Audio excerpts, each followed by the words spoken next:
Okay, hi. Welcome back, everyone. I think this is segment 5 or maybe 6 at this point.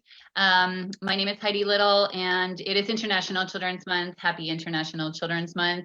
Today is the Global Wave of Love at 1:11 p.m. in your heart and time zone. We intention love, care, and respect of all the children on Earth. And we are also aligned with World Peace and Prayer Day, just today, and being grateful for We the World for hosting our Zoom, and World Unity Week for spreading our voices and messages and prayers and events far and wide. I am very happy to have the National Children's Campaign with us here today. They have had a week of action and it's been fantastic, and I look forward to hearing all about it with everyone here. I'm going to introduce you to Jonah Gottlieb. I hope I said your last name right, Jonah. And he is going to take it away with these beautiful people that you see here. And we're going to understand a little more, hopefully much more, about how we can support the children and youth here. And of course, everything we do inside of us goes out to the whole world and makes the place a better place. So Jonah, thank you so much for being here, and everyone that is here with you. I see Sarah and Giovanni and Natalie and Ronnie. Is that what that says? No, that is not it. Rani, R-A-N-I. Did I say it right? Okay, cool. Awesome. All right, Jonah, it's all you, my friend. Thank you, Heidi. So hi, everyone. My name is Jonah Gottlieb, and I'm one of the co-founders and the executive director of the National Children's Campaign. We're a national nonprofit organization based in the United States that looks to make sure that elected officials and our government and adults all over are prioritizing the needs of America's 74 million children and youth under the age of 18. So I'm joined today by some of our amazing youth organizers and one of our amazing adult organizers. First is my co-founder and our vice president of public policy and government affairs, Natalie Mebane. Hi, everyone. Nice to meet you all. I'm Natalie Mebane. As Jonah said, I'm the co-founder of National Children's Campaign and vice president of public policy and government relations, and really happy to be here with all of you and with the rest of some of our members of the National Children's Campaign team. Yeah. So really quick, do we just want to go do some introductions and we can get into everyone? Giovanni, why don't we start with you? Yeah, hi everyone, my name is Giovanni Hernandez. I am one of the organizers with the National Children's Campaign, and it is my pleasure to be here with all of you. Thanks, Giovanni. Rani? Hi, my name is Rani. I'm an organizer at the National Children's Campaign from Los Angeles, California, and I'm excited to be here. Thanks, Rani. Sarah? Hi guys, my name is Sarah Goody. I'm an organizer with the National Children's Campaign from the San Francisco Bay Area. I'm super excited to get to discuss this incredible organization with all of you today. Thanks, Sarah. I just realized we are a very California heavy call today. We are a national organization. So thank you, Natalie, for representing the non-California parts of the country for NCC today. So really quickly, like I said, my name's Jonah. I'm an 18-year-old organizer from Petaluma, California. And so at the National Children's Campaign, what we do, like I said, is make sure that adults are prioritizing America's children. So that's everything from making sure that voters are prioritizing their kids when they're in the ballot box to elected officials are prioritizing kids when they are legislating. And so some of the things that we've done have been strikes and marches and lobby trainings and lobby weeks, weeks of action, which you'll hear more about in a second, which was just last week for our first annual National Children's Week of Action, June 14th to 20th. And so Natalie, why don't we just get into kind of how we got started as an organization? Definitely. So I met Jonah, it was March of 2019, so not too long ago, just a short time ago, where he was coming to DC to help put on a really large lobby week with Schools for Climate Action, which he's also a part of.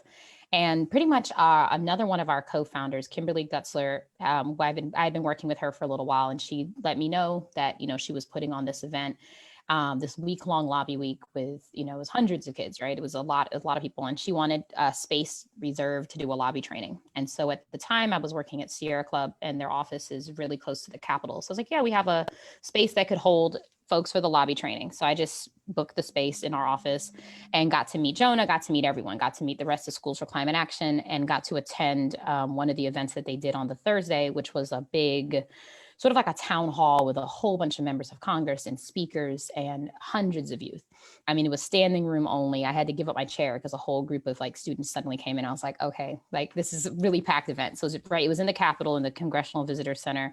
And from there on, we all just started speaking, and Kimberly, introduced us all. And we were all kind of in the mindset of wanting to start something. And we were trying to figure out exactly what it was. And we just sort of saw the vision. And from that day, the people that were there, a few of us that were there, we became the founders of the National Children's Campaign. And so we're an intergenerational organization. So there's, some of the founders are Gen X. I'm, as I say, an old millennial, right? About to be 35 in about a month. And Jonah, of course, as you said, is just 18. So we have all the different generations represented. And we had this vision of just building something that was really an advocacy organization, prioritizing those who are most vulnerable in this world, which has always been children, and fighting for the issues that we all care about. And we all have a variety of issues that we work on, that we specialize in, but we all have a united sort of idea that these issues are things that everybody can unite behind, and that everybody from all generations should work towards. Absolutely. And so as Natalie said, we, at this event, which Kimberly Gutzler and I had organized with the help of a couple other people, but pretty much on our own. In 3 days, we got a couple hundred students, teachers, parents, and allies from around the country to, kind of descend on Capitol Hill. And in 3 days, we visited all 541 congressional offices. And so I think Natalie might have been a little taken aback by that, and saying, because we didn't have any connections. I didn't have any relationships in Congress. I just, worked for a couple months with a spreadsheet that I made. And then spreadsheet. So we saw, the power that simply just young people taking action could have. And so by partnering it with people like Natalie, who have been doing this work for years and, who are former youth organizers, we can become so much stronger. Former youth organizers, you're saying that's all the youth is gone, is what you're saying? Former youth, that's okay. Former teenage organizer. Yeah, sure, that works. Like, you guys can let all that go. I'm the oldest one here. So don't worry about it. Carry on. Yeah. And so just, I think, a testament to the power of youth organizing. So at that summit, we had, really our goal was to empower young people to have conversations with those in power, because we know that a young person having a conversation and raising their voice and letting their opinions be known is one of the most powerful ways to change someone's opinion and get someone to do something. And so in one of these meetings at the Schools for Climate Action Lobby Summit, Harlan Quintana, who at the time was a junior in high school, we had arranged a meeting with him, with his member of Congress, Assistant Speaker of the House, Ben Ray Lujan from New Mexico. And so Harlan was telling him about the birds on his reservation that were dying because of the climate crisis, because their migration patterns were all messed up because of the changing temperatures. And so after that conversation with Harlan, just one conversation with the high schooler from his district, Congressman Lujan publicly co-sponsored the Green New Deal and credited Harlan with changing his mind. And to date, Congressman Lujan is the highest ranking member of Congress in either the House or the Senate to co-sponsor the Green New Deal. And it was because of a conversation that he had with the high schooler. And so we saw things like that. That's just one of many examples of, these kind of amazing meetings that happened during this week. And so we saw things like that and thought, why can't we do this on every political issue that impacts kids? Why can't we do this, for the entire child's being? Because, we could solve the climate crisis, but a child could still be killed in a school shooting. We could, eradicate child poverty, and a child could still be discriminated against at school due to their sexuality. And so what we want to do is make sure that we're fighting for every aspect of the child and not just bits and pieces. And so that's why we founded the National Children's Campaign, is to make sure that children were the priority for everything that we do. So I'd love to talk about now That was a perfect overview. I just want to say that was like, Yeah, that was fantastic. And we're totally I was like, oh, behind like you. you made me believe again. Like, Oh yeah, baby. It's all happening. Absolutely. No, it's fantastic. Every You time I guys hear are- this story about Harlan, it reminds me, I remember meeting him, and I remember that just every time I'm just like, oh, it's amazing. So It's a beautiful thing. I just want to acknowledge y'all because for 8 years we've held this space for love, care, and respect, but you haven't been here yet. You know, like we didn't meet each other. Like we just met you guys like 3 weeks ago or 2 weeks ago, right? The day before you launched your campaign, really, I think is the day I was like, oh, it's all come full circle. Hallelujah. So that's great. So what are you going to talk about next? There's the overview, which was super duper powerful. What's the next bit? Yeah, so I think really quickly, because I do want to hop in and let Sarah and Rani and Giovanni speak. But I do want to quickly, just Natalie and I, if we could just quickly summarize what we do, how we launched, all the events we've done, and then get into National Children's Week and the awesome stuff that our team here did. yeah, so I think that as we mentioned how we formed National Children's Campaign in terms of how we met from, of course, Schools for Climate Action, which is now an initiative of the National Children's Campaign. So going forward, that was, the end of March of last year. We also were working and still work with a youth organization, 0 Hour, and we were working to help plan the 0 Hour Youth Climate Summit, which took place in Miami, Florida, July 12th, about to be in 1 year anniversary, July 12th through 14th. And so we were sort of launching actually our overall org sort of at that event where I was able to host a lobby training with over 300 folks there. We also premiered our presidential videos, which Jonah knows exactly the number. 8. So we had a presidential video forum. And so for our launch event as an organization, we got 8 presidential candidates to send us videos talking about the importance of youth activism and how they were going to work with young people in their administrations. Yeah, and it was really great videos. And we had Bernie Sanders, Elizabeth Warren, Senator Booker, Corey, that was our favorite, all of them. So we had a really great launch there. And that was sort of our launch of also introducing the summit to Schools for Climate Action and the resolutions that they've passed. And so from that event on, July of 2019 on, we've sort of just formed together as our whole cohesive org. And then moving forward from there, Jonah helped participate I was putting on a lobby week as well in September with Greta Thunberg. And so, as well as the September 20th strike and the September 13th strike in DC, which Greta was at as well, we planned both of those. And so putting that on that lobby week. So I got to see him in September, again, with, dozens and dozens of youth for the lobby week that I was putting on. And of course, helping to plan the strikes in DC. And then from there, we just keep Actually, really quickly, because I want to give you credit. Everyone, you remember when Greta Thunberg testified in front of Congress? That was because Natalie set that up. Yeah, when she came to testify. Yeah, that was all my lobby week. So for other day job, so I don't usually mention my day job while I'm working here, but I also work for 350.org. And so I was putting on, it was a youth lobby week with Greta. I put on the congressional hearing, planned the September 13th strike that she was in, and then helped put on the September 20th strike. I got her to testify in Congress. I was really happy to do that. I remember when she said that she was going to not really speak, but she was going to submit the IPCC as her testimony. And we were like, whatever you want to do, that's fine. So she showed up with the IPCC and she's like, this is it. That is what I have to say. And we were like, okay. And then so I put her in and Jamie Margolin and also Vic Barrett, who's one of our Children's Trust national plaintiffs. So it was a lot of fun. And then, press conferences, it was a wild week. That was an exhausting week. I think I wanted to one up Jonah from his March summit. So I was like, I'm gonna show you what I can do. And so he showed me what he can do in March and I countered. Yeah, so it was an amazing, 2-week period we had. So I flew into DC on Friday, went straight from the airport to the White House, hosted a climate strike with Greta with 3,000 people. Yeah. Then I go to my hotel, take a nap. Then we have this whole lobby week. Natalie gets us meet. Then we get these meetings with, Senator Schumer, Speaker Pelosi, Alexandria Ocasio-Cortez, all these things that Natalie organized. And then we end the week, first of all, with this congressional resolution that our Schools for Climate Action team wrote, talking about the importance of climate education that was introduced by Congresswoman Barbara Lee. And so we had a bunch of press conferences and events related to that. And then the next day we had a 12,000 person climate strike in front of the Capitol that we hosted. Oh yeah, that happened. And then we went to New York. We jumped And on then a we went train. straight to New York. We went to MSNB Studios, or that studio, they were doing like a live event with Chris Hayes. And so folks were doing interviews with Chris Hayes. And then we jumped on a train and we had to like literally run to Union Station. It was like, we almost missed the train. And then got in the middle of the night to then go to the UN for the UN summit.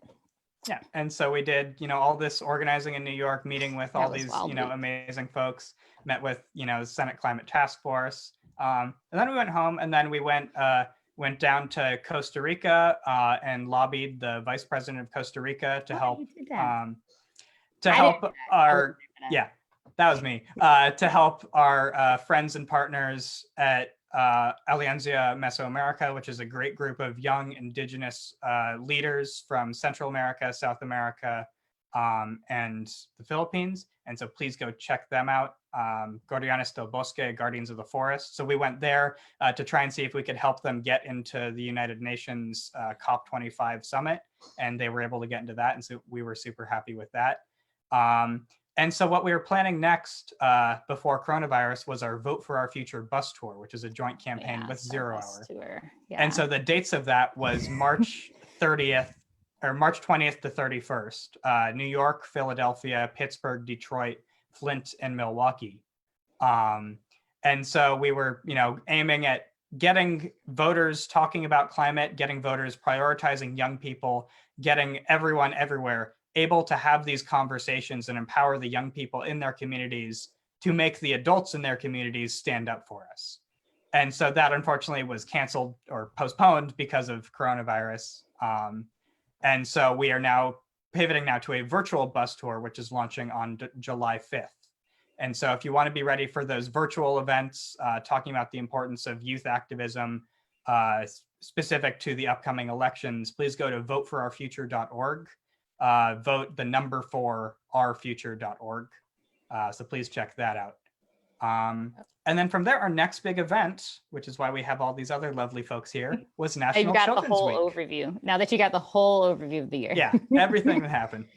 You'll love the synchro destiny here. Jamie's texting me while we're on this call talking about her, asking how she's supposed to get involved. And I'm like, well, now it's 2021, babe. So get a panel together. I was like, I'm on here with your friends right now. So Jamie, yeah. I just realized that yeah, that's what I mean. She's texting me right now going, okay, well, sure, I'll come on. And I'm like, well, we're booked now. So 2021, put a panel together for 2021. So just so you know, we're locked in already for 2021. You guys got to come on again with us next year. Yeah, absolutely. Okay. But if you do want to see Jamie Margolin on some more events with us, go to voteforourfuture.org because we'll have all sorts of events with Jamie. What's that again? Tell me again. What's the website? Voteforourfuture.org with the number 4. Voteforourfuture.org with the number 4. Voteforourfuture.org with the number 4. Okay, fantastic. All right, carry on. Yeah. So for National Children's Week, we had been planning it for months, and initially it was also supposed to be an in-person event, Lobby Week in Washington, D.C. Obviously, that didn't happen. And so we decided to do instead was have a week of panels and webinars and digital events, musical performances, everything like that, related to children, related to fighting for and advocating for America's 74 million children. And so, Sunday was our launch, and so we had videos from all our partners and elected officials. Monday was climate and environment.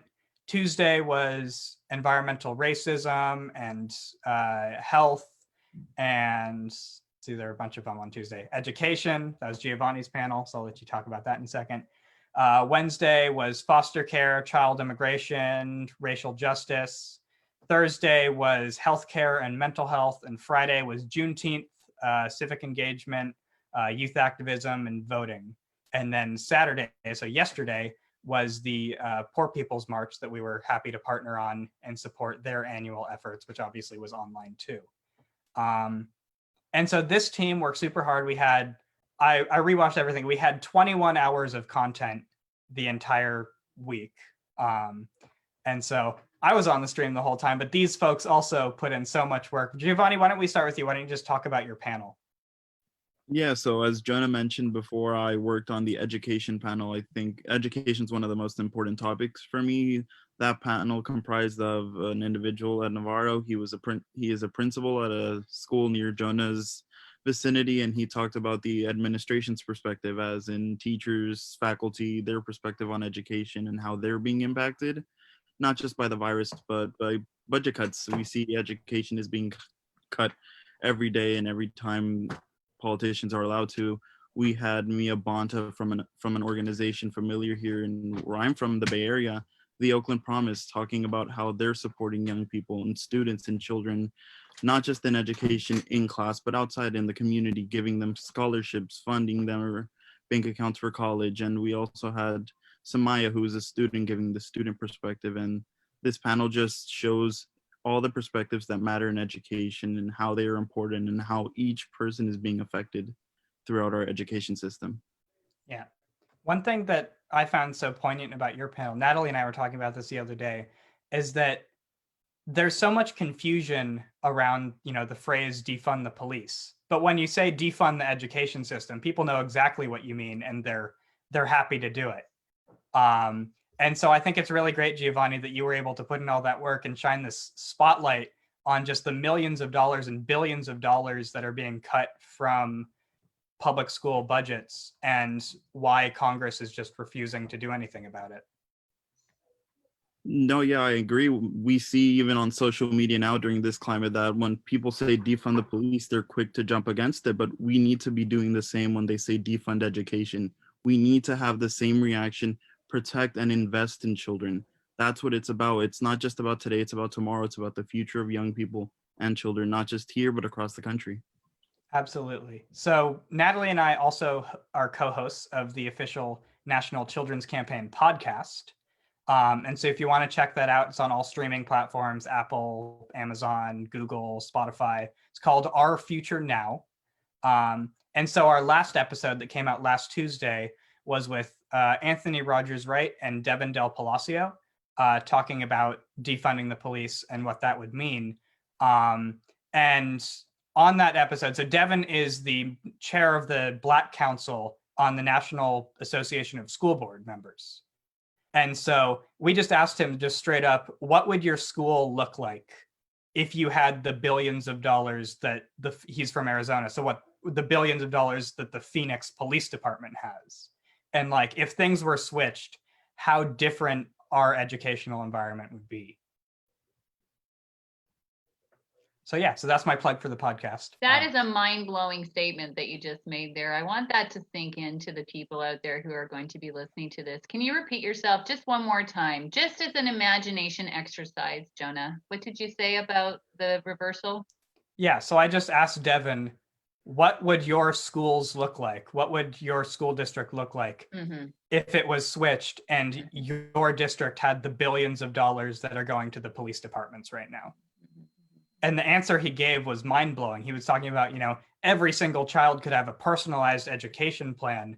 No child would have to, worry about not having the, right supplies. Teachers would actually be able to be paid, what they're owed and, earn a reasonable salary. They wouldn't have to be paying for their own school supplies.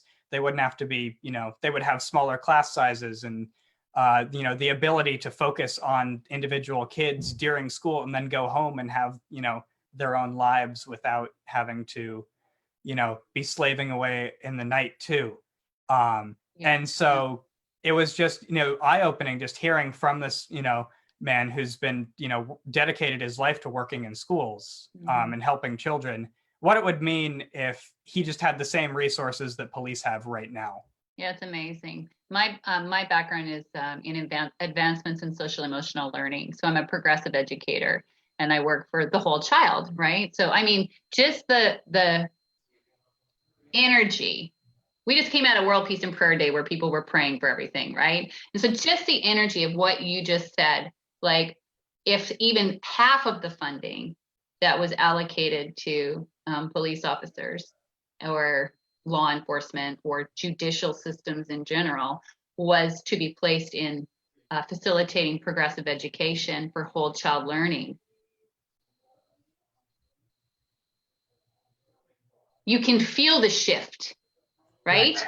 You can feel the shift, and there is a clear pathway of, oh, wait a minute, yes, we do need to figure out this. There does need to be a rebalancing of how this is happening, right? I was a teacher in public schools, substitute teacher too.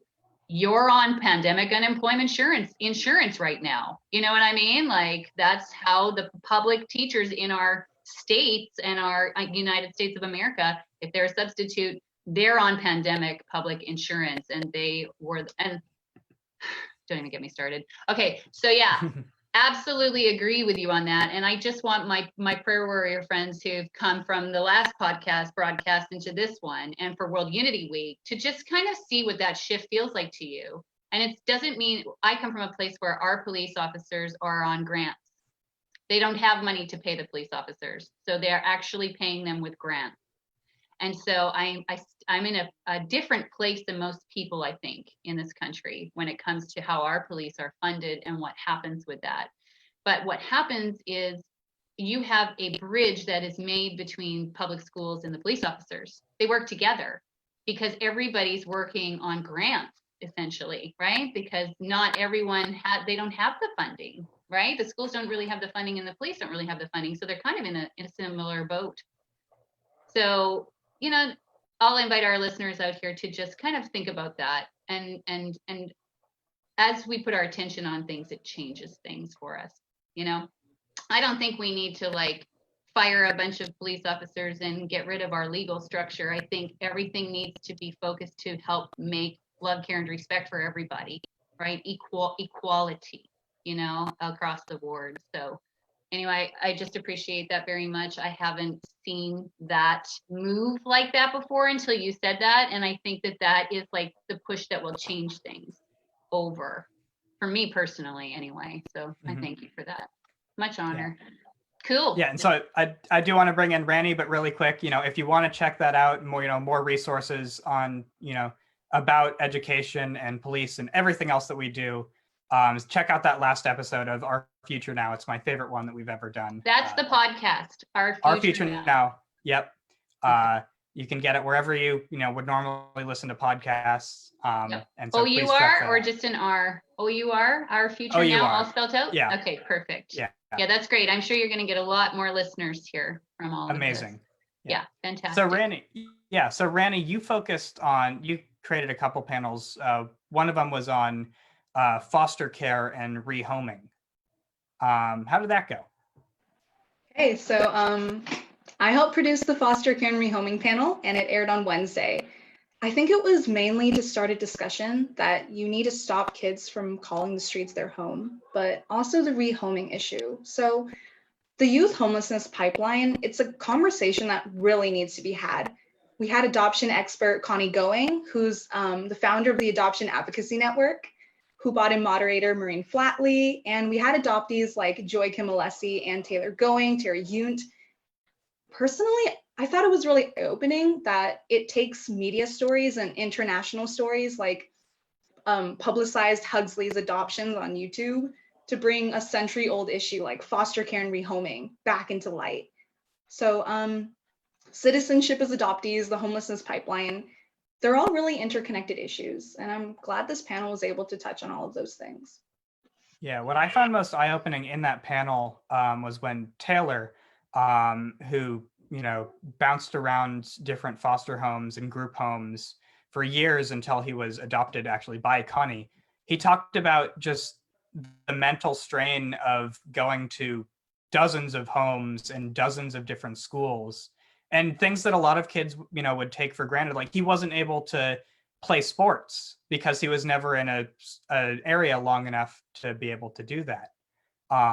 And so I think for me, that part was the most eye-opening, just, something that I think a lot of kids are able to take for granted, but there's still literally hundreds of thousands of children around America in the foster care system and who are unable to, experience these things that they absolutely deserve.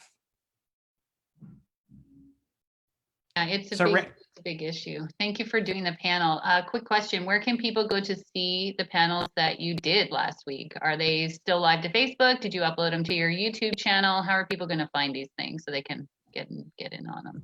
Yeah, so we had 6 different live streams throughout the week, so Sunday through Friday. And so those are all, the live streams are now just videos on our on our YouTube and on our Facebook. So you can go back and just watch the archived footage. And then my behemoth of this task this next week is editing all the panels down into individual videos. And so if you check back on our YouTube in a few weeks, you'll be able to see, just the hour-long panel. But right now, if you want to watch it, they're broken up by days, and you can just kind of scroll through and find when one panel starts, and go through that. National Children's Campaign at youtube.com/National Children's Campaign, or NCC, or National Children's Week. National Children's Campaign is the name of the YouTube, yeah. Okay, and great. You can also find it on our Facebook. The live streams were there too.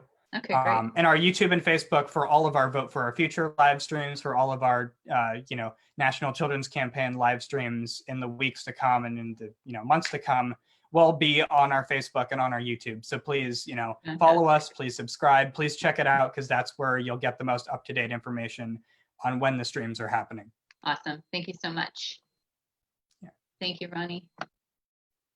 So Sarah, thank you, Rani. Sarah, you've been super involved in the climate work, even before you were involved with National Children's Campaign. So I know that you recently wrote an op-ed and are working on that. I'm wondering if you could just, talk about that a little bit, kind of summarize the sentiment behind it. Yeah, I recently wrote an op-ed for Teen Vogue about how climate activism influenced my mental health and how it really saved me. When I was younger, I experienced depression, and I went through a time in my life where I felt like living just didn't make sense anymore. Around that time, I started to learn about the climate crisis and learn about activism and what that really was. And through working as a climate activist, I started to see a purpose in life. I started to see a reason for my being and a future for myself.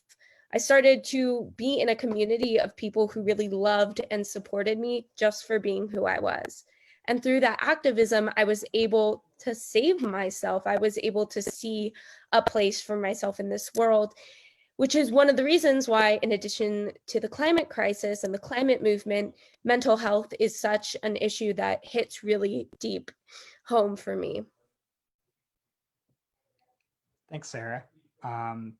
Yeah, and so I think that, that's one of the amazing things that we're able to do at National Children's Campaign is give activists a home. So no matter what issue you care about, as long as it in some way relates to, what our generation is going through, we have a place for you to fight for it. And so I think that, for anyone watching at home who, feels passionate about anything, whether it's healthcare, gun control, climate change, anything like that, please join us. You can go to nationalchildrenscampaign.org to learn more about us. And if you want to apply to join our team, you can check out our social media. And you can also go to tinyurl.com/teamncc. That's tinyurl.com/teamncc. Because I think that, what Sarah raises is just such a poignant point, that activism gives you the power to exercise some control over the problems that are facing, people personally, and then our generation as a whole. And so, definitely I agree with Sarah about, activism has been so helpful for my mental health as well. Being able to, step into this space and align myself with, leaders like Sarah and Rani and Giovanni and Natalie and all the other amazing folks at National Children's Campaign, and the thousands of organizers that I've gotten to work with from all these different organizations around the country and around the world. Just being in that community of people making a difference and making a change, I think is a powerful thing, and, sets us all, up beautifully, both to serve ourselves and serve the world. I just want to say it was really inspiring being able to watch this team of youth plan out these panels. I mean, it was really something that the way we set it up is folks signed up and said, I want to be the producer of, this panel. I think people came up with their own ideas of panels that they wanted to host, that they wanted to have, the topics they wanted to discuss. And then, people went out and got the speakers, got the panelists, got whoever they wanted. They ran it. They were just like, all right, I'm going to do it on this topic. I'm going to go find the panelists that are experts on this and put the panel together, made their questions, set up the time with the Zoom to record it, to send it over to Jonah, to put the editing in, to put it together. And so it really was a youth run project. And I think that shows that if a lot of times young people are looking for a place to do their work. They're just looking for a place. They know what they want to do. They already have the ideas. They are looking for maybe the guidance of a platform to do it, but they are actually already know what to do. And you just say, okay, cool, you're going to do these panels, perfect. And then they just sign up, and each week we would just check in and say, how are your panels planning going? And if there's any questions or any help. But really it was youth run. And so it's really exciting to see that and see how well it came together in what really felt like a short period of time. I feel like one solid month of putting the panels together, planning them and recording them. And then, of course, Jonah sitting there for hours a day to make sure they all came off on the live stream. So shout out to Jonah for sitting in that chair for hours running and putting all the editing together with people's titles, names, making sure it all flowed together as a continuous stream. So a lot of hard work, but it will live on our website, and eventually we'll put on our website. But for now, we're going to put it on our YouTube and, of course, our Facebook. Yeah, so please go check those out if you missed it. National Children's Campaign on YouTube and on Facebook. Heidi, I think Yolian's in the waiting room. We'd love to bring her on.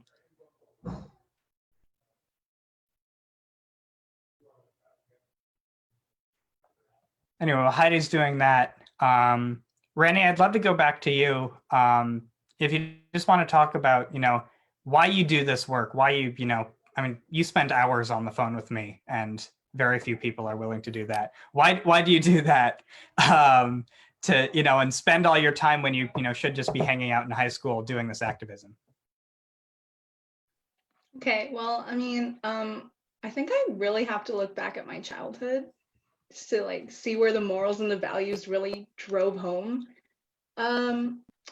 I grew up in Texas, and then I moved to California, so it was kind of like a shift from a predominantly white institution to suddenly a more diverse cultural place.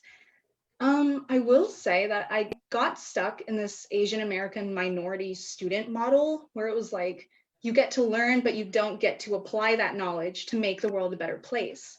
And you were asked to research, to find out about the problems in your community, but you weren't expected to do anything about it. That was what really drove home for me. And as a high schooler, I think I was surprised that people were open to letting me help them, especially adult organizations. I don't live in San Francisco, I don't live in Minnesota, but you shoot them an email and they're surprisingly okay with letting you do artwork for them or to write a journalism article for it. And I really love that. I love how open the community is and how I didn't even know this whole separate world existed.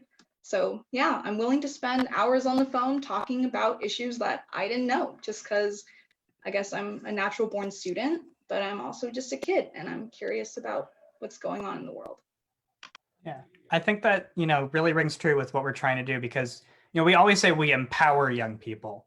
And I think there's a real difference between teaching them or training them to be activists, because every young person has the ability to make that change. And so all we need to do is just provide the opportunity, provide the platform, and just allow, people, like you, like me, like all of us, on this panel right now, to do the work that, we love to do. So I'd love to pivot. Thank you for joining us, Yolian. I'll let you introduce yourself in a second. Yolian is the co-founder of our Your Workers, My Family initiative, which just launched in the past couple months. Hi everyone, and thanks Jonah for even having me on. I think this is such a cool platform to speak on. But my name is Yolian, and I use she/her pronouns. I am actually now a senior at the University of North Texas, and I'm based in the Dallas, Texas area. And along with one of my peers from college, we put together this campaign called Your Workers, My Family, and I feel like we're probably going to talk more in depth about that. But yeah, I'm mainly just a student organizer for now. Yeah. So tell us a little bit, how did Your Workers, My Family get created? And then what have you gone on and done with it? Yeah, so it actually all started because of a viral Twitter thread that I made. So my mom had actually organized a strike in her place of home. She works at a nursing home, and along with her coworkers had gone on strike just because there were a lot of issues in reference to hazard pay and PP and things like that at the time. And so it was successful. And so I posted about it because I was super proud. And it, I think in the matter of hours, just went viral, and people were just flooding my DMs saying these are the same experience that I'm having with my family, and we're all in this together. And I was oh wow, there needs to be some place for us to just come together and organize around this or amplify these efforts that our parents are making. And so my friend Victory and I kind of sat together, and we were talking about why there really isn't, at least from our perspective, a youth angle to the labor movement. And we haven't seen that, I think, up until now. And so we decided to bring that angle forward because I thought it was really interesting, this idea that if we don't help contribute to the movement and making sure that we receive workers' justice, what's going to happen to our generation when we get to our parents' age. So I think that would have been a good perspective, and that's why we came together and made this campaign. And then we got together and talked to Jonah and Natalie and Kimberly, and then it just all blew up in a week, and it was incredible in a good way. Yeah. And so, Schools for Climate Action, Your Workers, My Family is an initiative of the National Children's Campaign, which pretty much means that it's, its own entity that's able to do, what it needs to do to, make the world a better place with the support and resources of a larger organization. And, youth like me who have been doing this work, adults like Natalie who have been doing this work for, a lot longer than I have and that, any of us have. And so I think it's really great, that we're able to get this intergenerational support on a, clearly youth-led movement. So Yolian, what did we do that first couple weeks with the launch of Your Workers, My Family? Yeah, we actually turned it into a week of action. And so I don't know if everyone is familiar with May Day. May 1st is International Workers' Day. And it's a day to I think commemorate all of the work that labor activists have done to, be able to receive certain benefits with working and, get to a place where people can work a certain amount of hours per week, et cetera. And so we wanted to commemorate that day with the launch of Your Workers, My Family. And so we actually wanted to use that week to help boost a lot of the strikes going on in reference to workers' treatment during the time of Corona. And so we had several different events that week. We had tweet bombing campaigns where we added a bunch of companies, and we were hey, y'all need to do better. These are the standards that you have to set for your workers and how that affects families in general. And so we had different social media campaigns happen, and it all kind of came and culminated into a really big launch of who we are and what we do. So we just started doing that literally the week of that we built the campaign, and it was an incredible turnout for sure. Yeah. Thanks, Julianne. So I know that now you've, kind of shifted focus, obviously still, kicking ass, taking names with Your Workers, My Family. But then also now, working on stuff on campus virtually with things that have happened in the wake of George Floyd's murder.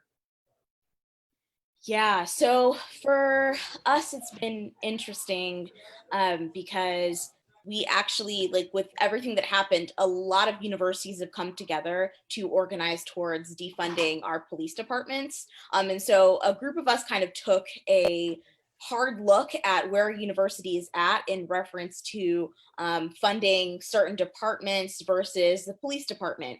And what's interesting about my particular university is that we have recently become a minority serving institution, meaning that we are now a minority majority institution. And if, as minorities, or specifically African Americans, we specifically have like this issue with police. And if that isn't something that we address, not just through trainings, but actively defunding and investing into our communities, that's the conversation that we wanted to have. And so we had actually launched like this really big social media campaign around it. It's very interesting because at our school, if we were there physically, we probably would have had like protests, sit-ins like every single day. I think that the power of physical organizing is incredible, but we definitely had to be creative.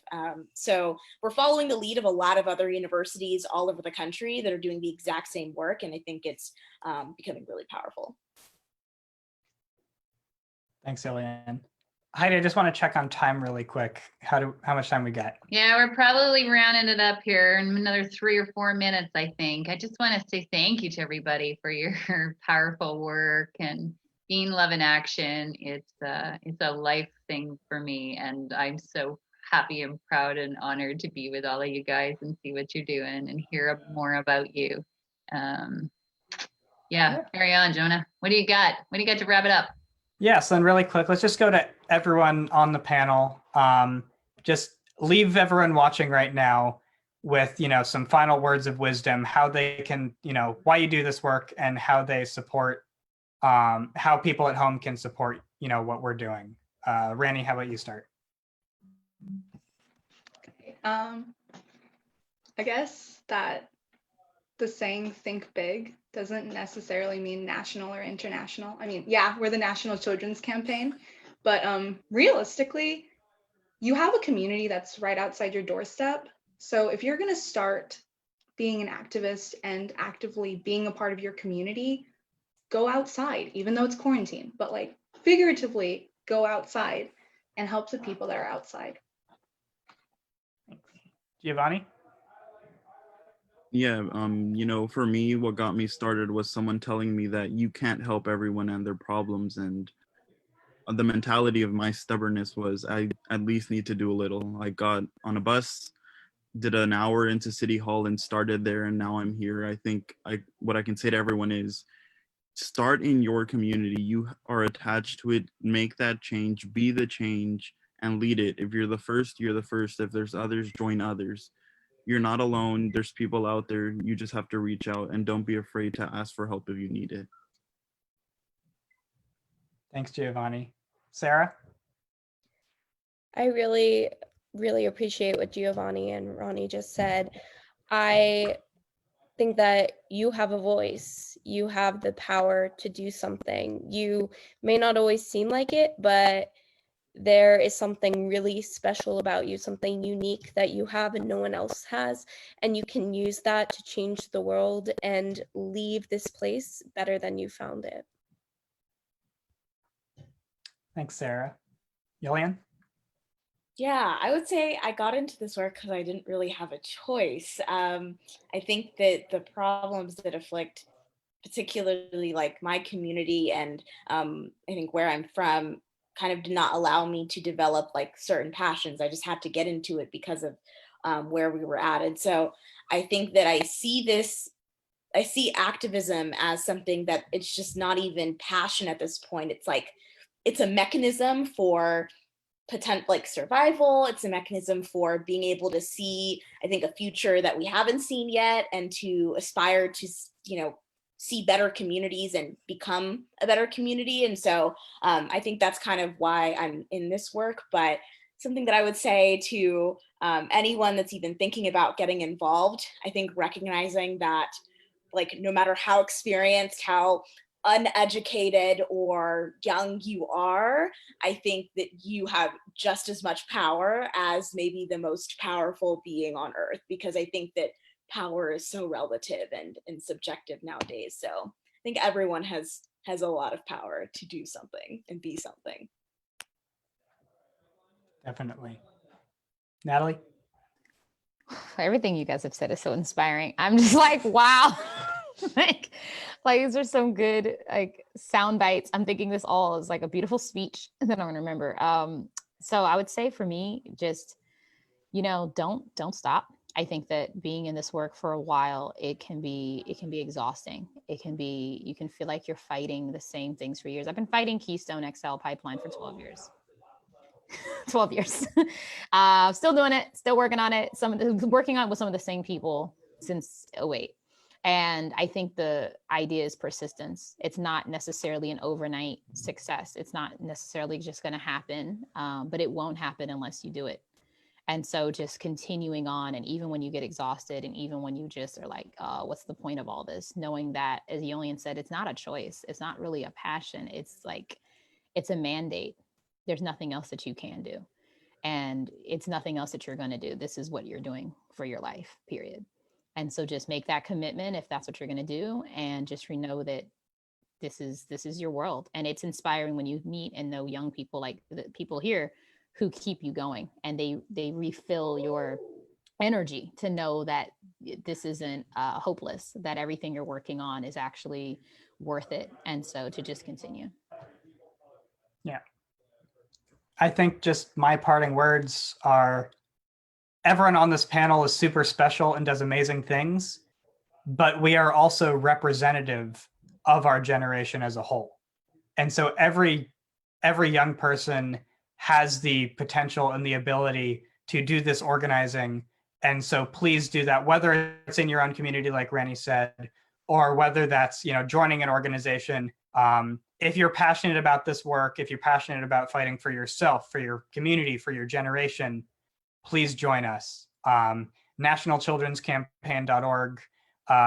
We're at National Children's Campaign on every social media platform except for Twitter, which we're at the NCC. So please check us out. Like I said earlier, check out our podcast called Our Future Now. And please, if you want to join us, if you want to do this work, send us a message on social media, or you can go to tinyurl.com/teamncc. This work doesn't stop just because, International Children's Month ends. So thank you to Heidi for hosting us. We will see you next year, 2021, and we will keep working with you and with everyone else on this amazing panel in the time in between. All right, everyone, you heard it here. Boots to the ground. Here we grow. You've been watching the National Children's Campaign on World Unity Week, celebrating World Peace and Prayer Day and International Children's Month, and all of the hard work that our youth are actively doing. We lost Giovanni to a low battery, and you will see him again, I'm sure. So all of you all, many blessings on this journey, and we look forward to supporting you every step of the way from here on out. So all the power to you. You have the grown-ups and adults of the world behind you, and listening and hearing and activated. They're ready to help. So Thanks, Heidi. more to come. Great. Thank you all so much. Thank you, everybody. It was a pleasure Sarah. and an honor to have you here today. Cool. Okay. Thanks so much. Bye, everybody. Bye, guys. Bye-bye. Happy day. Have a good one.